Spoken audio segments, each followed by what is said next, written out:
How's everybody doing tonight? So I just wanted to do a quick video on, I'm going to review this cjrb feldspar in this video, but I wanted to take the time to thank everybody for watching my collection video and, leaving me some great comments and feedback. I enjoyed the comments that were left. They were all positive, and I hope I helped some people make some decisions on whether or not any of those knives would be for them. So I just kind of wanted to throw that out there. A thank you to everyone who watched and left a comment and enjoyed the video. I appreciate it. So I got a couple knives out, obviously. This one I actually forgot that I even had, so I kind of left it out of that video. But this was a knife I purchased. I don't know. It was probably it was over 10 or 15 years ago. But this is the Kershaw leek. This is a Ken Onion design, which he just released a knife called the Buckhorn. I'm pretty sure that's what it's called. And that's also his design. That knife is super popular right now. So this is one of his older designs. This is the Kershaw leek with aluminum scales. And I cannot remember the blade steel for the life of me. And this thing, it probably said it on here at one time. I want to say it was like 1440, but I'm not 100% positive. But I just wanted to share this knife and do a quick video on it. As well as do a review on this one. This is a little guy, so it's super thin, and it's an automatic knife. So it kind of shoots out there. Liner lock. It's a good little knife. You can pick these up relatively cheap. They do have some more expensive variants with like higher end blade steels. But it's a super slicey, very thin blade stock, very pointy. I think it might even have a hollow ground blade, which I never really noticed that until now. So it's a very slicey knife. But anyway, yeah, this thing was in the backpack of my mountain bike pack. So I completely forgot that I even had it. So obviously left it out of the collection video. And this guy was in my car, so I didn't have that in there as well. But yeah, so this is the Kershaw leek. Would I recommend it? I think there's better options out there now. This thing is a pretty cool little knife though. Super thin. Dogs are going nuts. Super thin and, like I said, very slicey. I don't have a lot of automatic knives in my collection, but this is one of them. All right, so this is kind of the one I really wanted to talk about in this video, and this is the cjrb feldspar. I really like this knife. I will say this: I've done some testing with it as far as cutting materials and cutting wood, and the blade has performed really well. The handle, for my taste, is a little small. And they actually have a larger version of this particular knife, which that's probably what I would have went for had I known.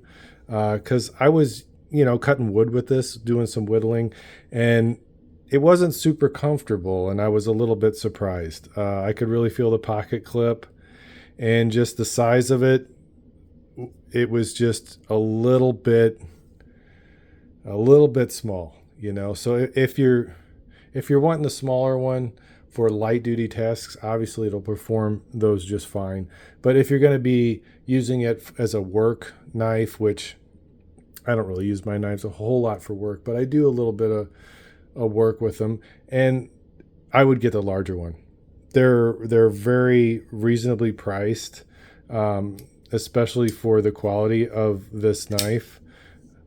Now the action isn't going to be like something like this, like the Sharp by Design, obviously, but it doesn't feel bad. The lock bar access is relatively good. Thumb studs work fine. That is the only form of deployment on this particular knife. Oh, I should be able to do that. Hold on. Yeah, you can reverse flick with the thumb stud. It's not super, the D10's not, next level, awesome, greatness. But the knife was like $40.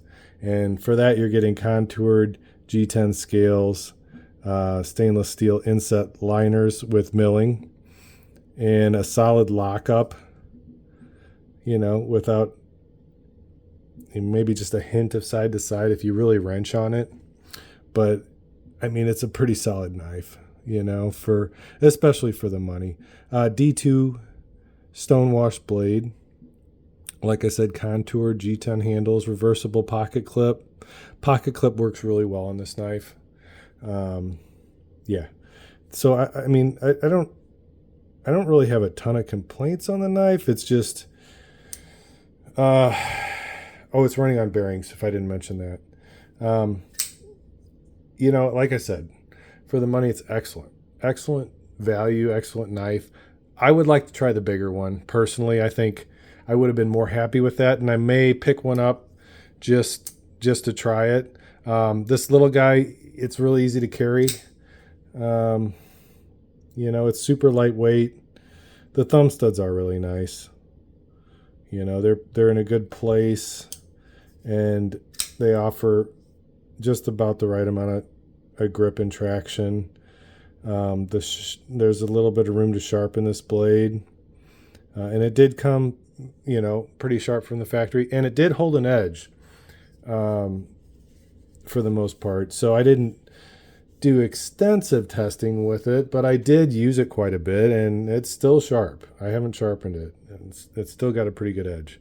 So it's D2, so it hasn't, patinaed or rusted on me. I haven't used it a ton or had it for 5 years, but so far it's been really good. And it's a budget steel that's, I know D2 holds its edge pretty well, for a budget steel. So, and this one I can say, with the use that I've given it, I can say that it's held up decent, yeah. So this is the cjrb feldspar. So you can get a bunch of different variants of this. They have the G10, they have micarta, burlap micarta, and yeah, I mean, it's a good little knife. For the money, I can't really complain too much about it. It's put together really well. It functions really well. It's relatively smooth, and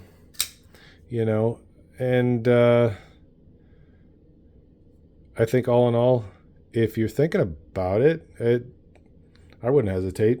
You're not taking a huge risk, and I think you're going to enjoy the knife. I do want to try the bigger one.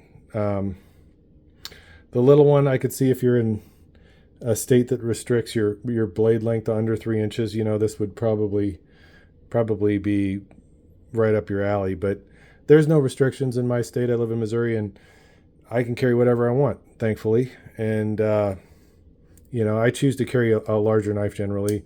This is about the size blade I like to carry, about a 3.5-inch blade. But I don't care if it's a little bit under, a little bit over. This one's just a little bit smaller than I like to carry. Let me compare it to the Leek. Let's see what it looks like. Those two are actually, those two are actually about dead even. They're about exactly the same.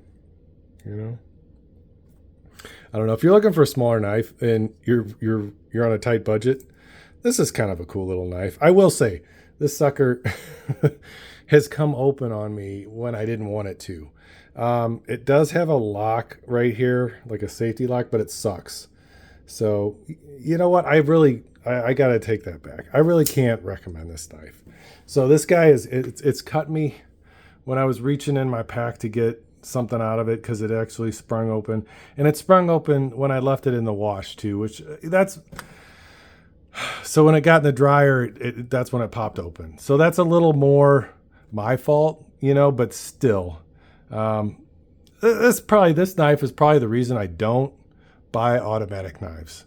It's not a terrible knife. It just, I don't like the idea of it possibly coming open at any time. You know, I would definitely go with this one before I would go with this leek. So anyway, thanks for joining me tonight. And thanks to everybody that watched my collection video and left comments and continues to watch my video. I'll try to bring everybody content as I get things. But like I said, you know, I only have limited resources, and I would love to bring y'all, you know, 2 or 3 knife videos a week. But unfortunately, I'm not getting that kind of, I'm not getting knives from anybody. Nobody's delivering me knives. So these videos are based on knives that I own, that I've bought. Some of them I've sold, and, you know, so I'll keep bringing you content as long as I'm getting knives. But thank you all for watching. I appreciate it. Everybody have a great night tonight. Thanks.